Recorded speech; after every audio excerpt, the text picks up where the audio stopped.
আমি আজকে আমাদের সবজির মাঠে এসেছি। এটা হচ্ছে মূলোর শাক, আর এদিক দিয়ে ফুলকপির গাছ লাগানো হয়েছে। অনেকখানি জায়গা জুড়ে ফুলকপির গাছ লাগানো হয়েছে। এখনো ভালোভাবে গাছগুলো হয়নি, মাঝে মাঝে মরেও যাচ্ছে।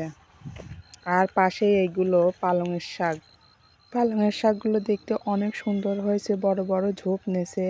আর মাঝখানে এইগুলো কেটে কেটে বাজারে নেওয়া হচ্ছে বিক্রি করার জন্য। আর এই দিক দিয়ে এগুলো ভাতের শাক বের হয়েছে। শাকগুলো ভাজি করলে খুবই মজা লাগে।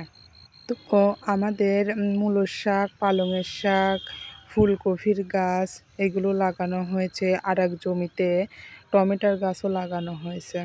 পালংয়ের শাকগুলো দেখতে খুবই সুন্দর লাগতেছে। নিজের আবাদের চাষের সবজিগুলো খাওয়ার মজাই থাকে আলাদা। আর ওদিক দিয়ে সরিষার ফুল দেখা যাচ্ছে।